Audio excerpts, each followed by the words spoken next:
Hi, can I tell you a story? So, once upon a time, there was a happy little planet called Earth, and while it was far from perfect, many things were going quite well. On my small piece of the happy little planet, things were also going quite well. That is until one day in early 2020, a teeny tiny piece of genetic material in a protein shell slammed into the happy little planet, creating huge, scary ripple effects that stretched far and wide. A pandemic. Scientists called that teeny piece of genetic material a coronavirus, and it made the happy little planet very scared.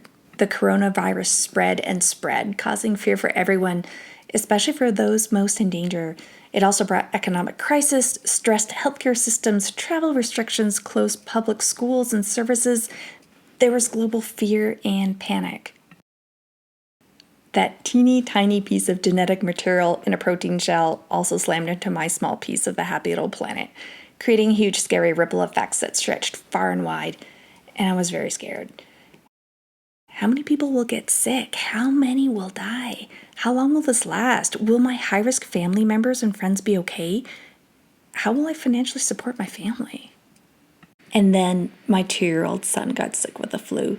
Not coronavirus, but the panic and pressure and just poop was really piling up.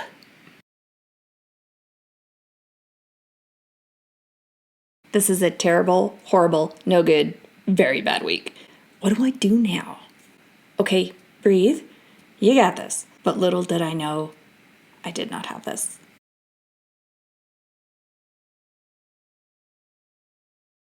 This is going to take more than taking a deep breath. But first, toilet paper. I can't solve the world's problems on my own, but I can certainly work on my small piece. So what if I shift my perspective? What do I really do for work? What business am I really am? What if I redirect my focus from the tasks people pay me to do to the needs I fulfill and the value I provide? Thinking about my work in a more open way could lead to new modalities and branching out to different directions of service. And then what if I tap into the brain trust of positive-minded people in my life, family, friends, trusted colleagues, and interesting thought partners, and used core brainstorming principles with them, like play and have fun. Say, if I didn't have to worry about reality, what would I do? If I had a magic wand, I would blank. Try even starting a sentence with just what if. In brainstorming ideas, I wanted to go for volume because ideas create ideas. Now isn't the time to debate or edit or judge. That's just the best way to stop the flow. Then write or sketch all the ideas on paper. Yeah, really, paper! No matter how crazy or currently impossible these ideas may seem. And then build upon and riff off of other ideas. Use a yes and approach as opposed to a no or a yes but. A yes but, I've heard, is just a no dressed up in a tuxedo. It really kills creative energy and thought.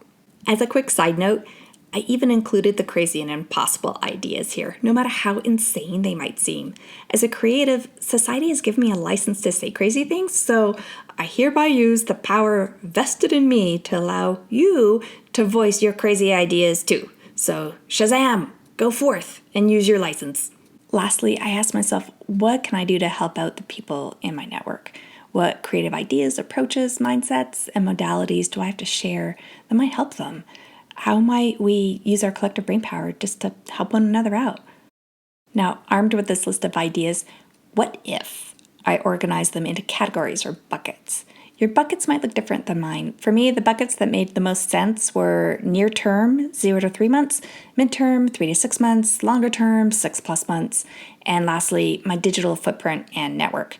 As an aside, while the same shape, a trash can is not a bucket.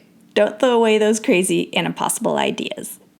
In my near-term bucket were my low-hanging fruit and monetizing ideas. So ideas that require just a few new skills to put in place, ideas that I could launch on my existing digital platforms, like website and social media footprint. The immediate monetizing piece was important for me practically and emotionally, so I could address the ongoing need of supporting my family. In my midterm bucket were ideas that would take more commitment on my part or rely on partnering with others. I also plunked some of the ideas that seemed initially crazy here. Start to unpack these crazy ideas into their basic principles. What are some simpler things that would need to happen, skill sets, connections, tech, or opportunities in order for these so-called crazy idea to come to fruition? A friend of mine talks about gestalt, the building of muscle or skills in order to have some muscle memory or basic skill sets in place when the crazy idea's time is right, enabling you to jump right in because you already have the basic muscle memory built up. In my longer term bucket were the crazy or impossible ideas. Think about them in terms of basic principles. Are they really that crazy? Maybe, maybe not. Again, gestalt. What muscles and skills can you begin to build now that might be part of the path to the impossible idea? It might lead the impossible idea to coming to fruition, or it might lead you in a completely new and unexpected direction. In my digital footprint and network bucket were essentials that involved the obvious, maintaining my digital presence and keeping my network healthy. But also, what can I be doing to help the people in that network? Which of my skills can I use to give to them something solely for their benefit? For example, something for them to share on social media. And then finally, what if I conduct experiments? I don't know if any of my ideas are going to work. I could guess, but it would be just that, a guess. And what I need is data. To get data, I need to conduct experiments. And to conduct experiments, it's going to take a duct tape and popsicle stick mindset. My prototypes will be far from perfect. They might even be embarrassing. But being pretty isn't the point of a prototype.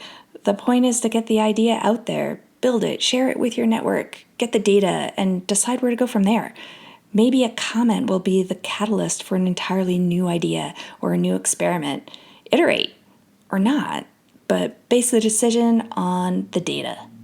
So, what if I told you that you're actually in my experiment right now? This time-lapse illustrative video, learning the various software programs to make it, teaching myself to draw digitally are all some of the near-term experiments I'm conducting right now. I'm sure I've overlooked so many different directions this video could go in, but that's okay. This is just a prototype, an experiment. It might work, or it might flop.